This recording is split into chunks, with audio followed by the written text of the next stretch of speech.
onde existe unidade, existe unção, existe a bênção. Mas onde existe contendas, brigas e discussões e todas essas manipulações, críticas e fofocas nos bastidores, então ali não há unção, ali não tem a bênção.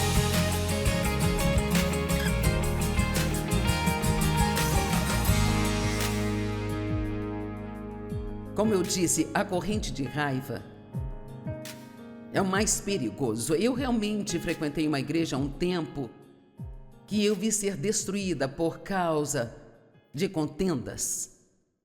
Casamentos são destruídos por causa de contendas, empresas são destruídas por causa de contendas, igrejas são destruídas por causa de contendas. E não pense que o diabo não tentará te usar. Ele adoraria que você encontrasse algo errado com seu pastor e então, nos bastidores, você falasse dele, falasse dele, até que você faça a metade da igreja acreditar em algo que nem é verdade.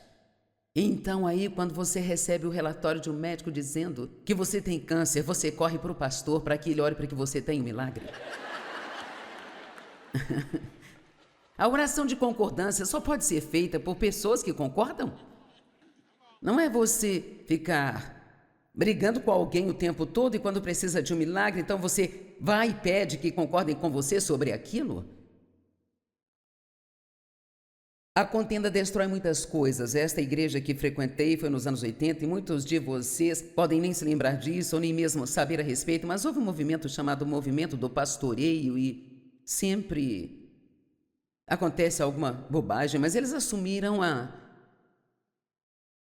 ideia de que o pastor deveria pastorear o rebanho de perto, mas chegou ao ponto em que você não poderia nem vender sua casa se o pastor achasse que não deveria vender, sabe? Então, é claro, isso se tornou um problema e havia todo tipo de fofocas nos bastidores e uma a uma as pessoas começaram a sair e eu fazia um estudo bíblico caseiro. O pastor olhou para o Dave um dia e disse: irmão, você deveria estar dando este estudo bíblico e não a sua esposa.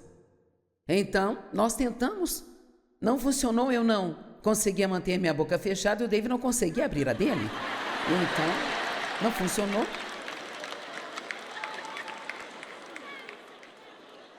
E sabe, me espanta quando as pessoas tentam dizer as coisas que você deve ou não fazer. Deus nos disse o que fazer, não precisávamos que outra pessoa nos dissesse o que fazer. Mas, olho para trás e esta igreja tinha tantas pessoas que realmente são tremendos líderes-chave no corpo de Cristo hoje, que se eles tivessem feito o que deveriam ter feito, então quão poderosa, o quão incrivelmente poderosa teria sido esta igreja que vimos morrer só por causa de contendas. Agora aqui está algo muito preocupante. A contenda realmente ofende o Espírito Santo. Quantos preferem não ofender o Espírito Santo? Eu não gostaria de ofendê-lo. Em Efésios 4, versos 29 a 31, é um pouco longo na amplificada, mas quero que preste atenção a cada palavra. Eles vão colocar na tela. Diz que nenhuma linguagem suja ou poluente, nem palavras más ou qualquer fala nociva saia da sua boca, mas apenas a fala que seja boa e benéfica para o progresso espiritual das outras pessoas, como é apropriada à necessidade e à ocasião, para que seja uma bênção e conceda graça, o favor de Deus àqueles que a ouvem. Então, não precisamos criticar as pessoas, precisamos orar por elas. E não entristeçais o Espírito Santo de Deus, não ofendam, nem o entristeçam, pois por ele fostes selados, sinalizados e marcados como propriedade de Deus. Veja, no Espírito, temos uma marca, fomos marcados e pertencemos a Deus. E o diabo consegue ver isso. E a menos que você abra uma porta, não há como ele entrar em sua vida. E uma das maiores portas abertas que damos ao inimigo é através da falta de perdão e da contenda. Precisamos realmente ter medo de contendas, porque elas matam. Pois no dia da redenção, a libertação final em Cristo do mal e das consequências do pecado, que toda a amargura, indignação e ira, paixão, raiva, mau temperamento, ressentimento, fúria, animosidade, lutas, brigas, clamores, contendas e calúnias, linguagem maldosa, abusiva ou blasfema sejam banidas de vocês, bem como toda a malícia, despeito, má vontade ou baixeza de qualquer tipo. Bem, acho que isto abrange quase tudo o que acham. É bem isso. E você pode pegar esses 3 versos, Efésios 4, 29 a 31. Na verdade, vou desafiá-lo a estudá-los durante a semana. Porque a Bíblia diz em Marcos 4, a medida de pensamento e estudo que você coloca na verdade que ouve é a medida da virtude e do conhecimento que voltará para você. Agora, estou feliz que esteja aqui ouvindo isso, mas se você praticar isso, se pegar essas 3 escrituras e estudá-las a semana toda, cara, você terá aprendido pouco quando terminar a semana. Nós somos preguiçosos. Nós preferimos que outra pessoa nos dê o alimento. No Salmo 133 diz: como é bom e agradável que os irmãos vivam juntos e em unidade. É como precioso unguento derramado sobre a cabeça, que desce sobre a barba de Arão, o primeiro sumo sacerdote, que desce sobre as orlas de suas vestes, consagrando todo o seu corpo. Isso está falando sobre a unção.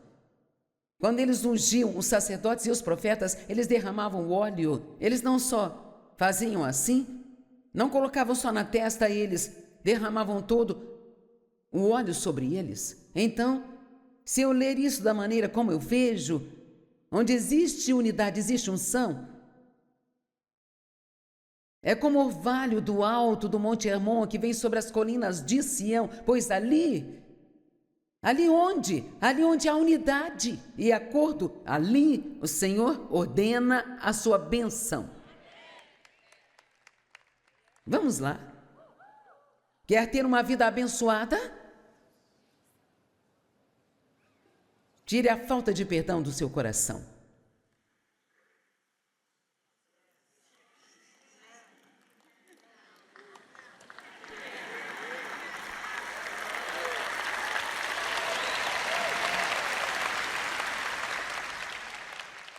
Onde há unidade, quero que entenda isso, onde existe unidade, existe unção, existe a bênção. Mas onde existe contendas, brigas e discussões e todas essas manipulações, críticas e fofocas nos bastidores, então ali não há unção, ali não tem a bênção. Amém? Você está ferindo a si mesmo se permitir contendas em sua casa. A nossa família trabalha em conjunto e quando uma família trabalha junto, nem sempre é tão fácil. Amém. E nós temos 2 filhos, ambos do tipo colérico A. E de vez em quando... Mas sabe, todos em nossa família entendem esta mensagem, porque isso tem sido um princípio fundamental do nosso ministério. Eles entendem a integridade, entendem a excelência sobre manter a contenda fora de suas vidas, e ninguém em nossa família fica bravo com alguém na família por muito tempo. Podem ficar bravos, podem ter discussões, mas alguém vai ligar e se desculpar, porque todos entendemos que não podemos fazer o que estamos fazendo tendo contendas nos bastidores.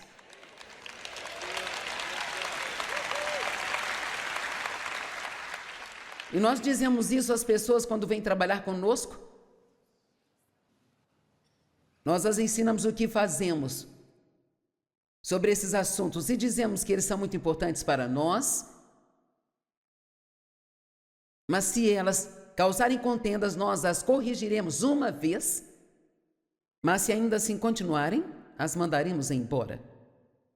Porque não importa o quão inteligente alguém seja ou o quão talentoso, podem matar o que eu tenho dedicado 40 anos para construir. E eu não vou tolerar, eu não vou deixar que elas façam isso. Amém. Ele ordena a sua bênção. Não apenas uma vez, de vez em quando. Se você fizer a sua parte para viver em paz, Deus, Ele vai ordenar a sua bênção sobre você. Uau!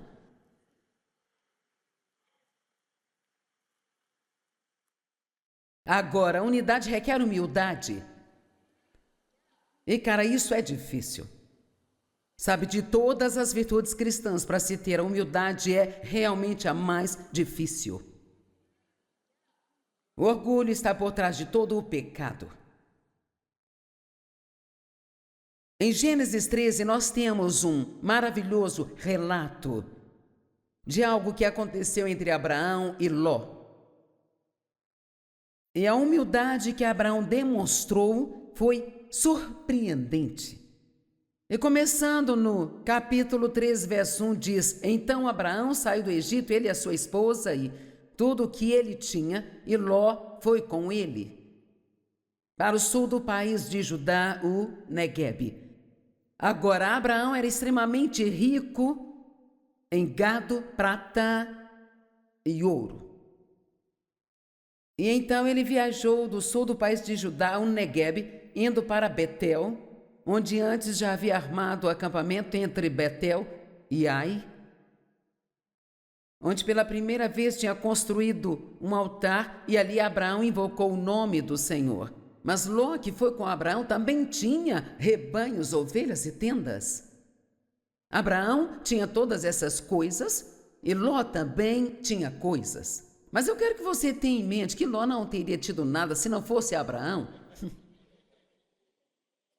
Às vezes as pessoas vêm e abençoam nossas vidas, mudam nossas vidas e rapidamente as esquecemos. E Ló esqueceu de onde ele veio e ficou um pouco cheio de si mesmo. Agora a terra já não era capaz de nutrir e sustentar os dois, eles já não podiam mais continuar morando juntos, porque havia muitas posses para viverem naquela terra. O verso 7 diz: Então houve contendas entre os pastores do gado de Abraão e os pastores do gado de Ló. Não foi nem mesmo entre Abraão e Ló, mas entre as pessoas que trabalhavam para eles. Mas Abraão sabia o suficiente para saber que se deixasse aquilo continuar, isso destruiria os dois. Então Abraão disse a Ló, ele assumiu a liderança e ele disse a Ló que não haja contenda. Eu imploro entre você e eu, ou entre seus pastores e os meus pastores, pois nós somos parentes. Agora quero que veja isso. Toda a terra está diante de ti. Separe-se de mim, eu te imploro, e se você escolher a esquerda, eu irei para a direita, e se escolher a direita, eu irei para a esquerda. Então, ele tomou uma posição humilde, ele disse: você escolhe a terra que quiser primeiro, e eu ficarei com o resto dela. E deveria ter sido o contrário. Vou pegar esta parte porque é a melhor parte, e você fica com o que resta. Mas para manter a contenda longe deles, ele entendeu a importância de manter a contenda fora, que ele se humilhou o suficiente para dizer: escolha a parte que você quiser, eu ficarei com as sobras. Então Ló olhou e viu que todo o Vale do Jordão estava bem irrigado antes que o Senhor destruísse Sodoma e Gomorra. Em resumo, Ló escolheu a melhor parte para ele. Bem, deixemos isso de lado. E ele continua falando algumas coisas e então Deus disse a Abraão. Ele subiu numa montanha e Deus, verso 16 diz: E eu farei os vossos descendentes como o pó da terra, de modo que se um homem puder contar o pó da terra, então seus descendentes poderão ser contados. Então ele disse: levanta-te, caminha pela terra, por toda a extensão dela, porque eu a darei a você. Então ele subiu numa colina e disse: tudo que você puder ver, eu darei a você.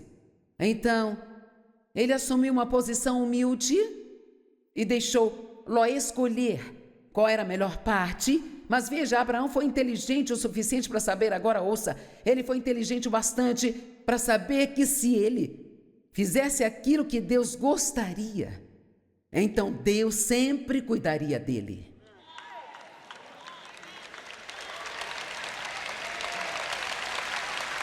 Vamos lá. Então agora Deus disse: Ok, tudo que você está vendo, o máximo que você conseguir enxergar, até onde consiga caminhar, tudo isso eu darei a você. Não há como dizer o que Deus faria por você.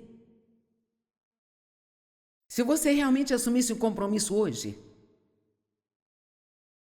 de nunca mais ir para a cama com raiva. A Bíblia diz, não deixe o sol se pôr sobre a sua ira. Não dê nenhum lugar ao diabo em sua vida. Agora, isso funciona melhor para mim se eu ficar com raiva de manhã, aí eu tenho o dia todo para resolver.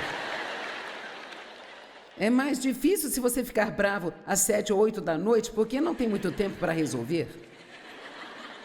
Mas, veja, eu acho que não levamos essas coisas a sério bastante.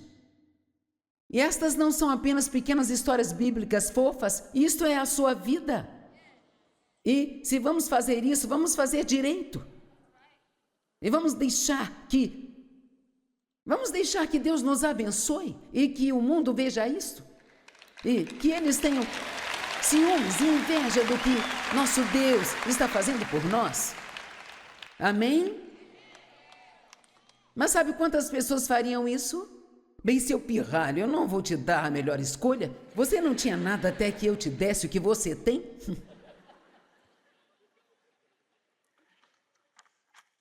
Gálatas 5,15, mas se vocês mordem e devoram uns aos outros em contendas partidárias, então tende cuidado para que vocês e toda a sua irmandade não sejam consumidos uns pelos outros. Eis aí a prova. Se você não parar isso, só vai continuar e continuar, até que o mate. Nosso pastor de equipe, Mike, levante-se para que o vejam, todo mundo fica curioso para saber. Esse é o Mike Shepard. Eu conheço o Mike e sua esposa Penny há mais de 40 anos e ele se tornou nosso pastor de equipe há quantos anos atrás? Há 16 anos. E um dos seus trabalhos é sempre resolver conflitos. Quando sabemos que há conflitos em algum lugar, lá vai o Mike. Ele trabalha com as pessoas para resolver e se não for resolvido, alguém sai. Somos sérios com isso. O nosso ministério é muito abençoado por Deus e eu pretendo mantê-lo assim se houver algo que eu possa fazer, sabe? Para mantê-lo assim. Eu não sei quanto tempo nos resta. Talvez muito tempo, mas as coisas estão tão ruins no mundo que talvez não tenhamos muito tempo e eu quero causar o máximo de dano ao reino das trevas que eu puder causar. No tempo em que ainda me resta. E isso, cara, vou te dizer, se eu puder fazer com que as pessoas entendam exatamente isso, o quão mais poderoso seria o corpo de Cristo se nós amássemos uns aos outros. Sabe, não apenas aquele eu te amo com o amor do Senhor, eu nem sei o que é isso. Sabe, eu não gosto disso, abrace alguém e diga que você o ama com o amor do Senhor. Eu te amo com o amor do Senhor.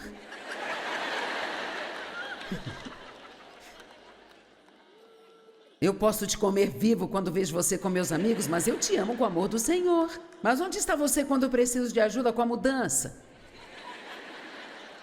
Ou para cuidar dos meus filhos? Eu estou ocupado. Quanto mais ocupado eu estiver, e quanto mais pressa você tiver, menos será capaz de amar as pessoas. Temos que desacelerar. Nem sequer vá à igreja com este pensamento em mente, eu vou buscar a minha bênção. Vá com uma atitude totalmente diferente. A atitude que você deve ter é esta: eu quero abençoar alguém. E posso garantir, quando você abençoa, você é abençoado. Uma moça me disse, eu achei isto bem interessante, ela vinha às minhas reuniões há anos e anos e anos e anos. Ela disse, Joyce, tenho que lhe dizer, eu tenho vergonha, mas eu tenho que lhe dizer, sabe? É a verdade. Ela disse, eu Eu não estava mais tirando muito proveito de suas reuniões e achei que você estava perdendo a sua unção, sabe? Veja, quando não estamos recebendo algo, a culpa é sempre do pregador, sabe? Então, ela disse: tenho orado por você há algum tempo, para que Deus te mostre o que está fazendo de errado, ou... sabe? O que está acontecendo? Ela disse: mas eu estava orando por você outro dia e ela disse: Deus me disse, não há nada de errado com a Joyce, ela não perdeu a unção. A razão de você não receber mais nada dos seus ensinos é porque você está tão cheia da palavra que não há lugar para nada mais. E o que você precisa fazer é começar a dar um pouco para outras pessoas. Pare de se preocupar com o que vai receber, se preocupe mais com aquilo que você pode dar. Talvez você não tire muito proveito de ir à igreja porque está indo pelo motivo errado, só para receber, e você devia estar indo para servir e abençoar. Sabe, os líderes, eles não têm que fazer todas as coisas sempre. Nós devemos treinar o corpo de Cristo para que possam sair e fazer a obra do ministério. Amém? Eu quero lhe dizer, se você tem medo de testemunhar, quero lhe dizer, você pode testemunhar sem nunca abrir a boca. Não precisa ir e pregar para as pessoas, não precisa dizer nada, se você apenas viver a vida na frente delas, sabe? Realmente viver como um cristão deve viver. E se você andar em amor por eles, especialmente aqueles que são ruins para você. Jesus disse: de que adianta se você apenas amar os que te amam? Qualquer um faz isso? Mas ele disse: eu estou lhe dizendo, ame seus inimigos. Ame aqueles que abusam de você, que usam você. Uau! Ele tinha ótimas ideias, não é mesmo? Ajuda-me, Jesus. Bem, como o orgulho se manifesta? Tenho certeza que vocês querem saber, então. Primeiramente, ele não suporta estar errado. Uma pessoa orgulhosa sempre tem que estar certa.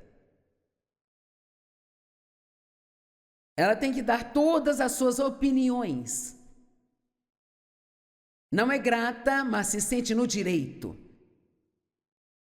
Não pede ajuda, acha que sabe tudo e acredita que está sempre certa. Tem conselhos para todo mundo. Fala muito de si mesma. Vive se gabando. Eu não suporto isso. Fique 10 minutos perto de alguém que só te fala sobre 15 pessoas que são famosas, que elas conhecem, e eu...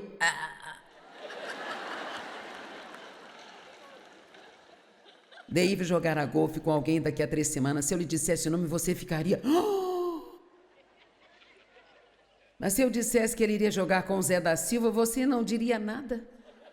E veja, a questão é que o Zé é tão importante quanto esse outro cara. E sabe, nós precisamos entender que nós todos temos parte nisso e que, na verdade, nenhum de nós é mais importante do que o outro. Todos nós somos valiosos. As pessoas podem não se lembrar do que você disse a elas, mas sempre se lembrarão de como as fez se sentir.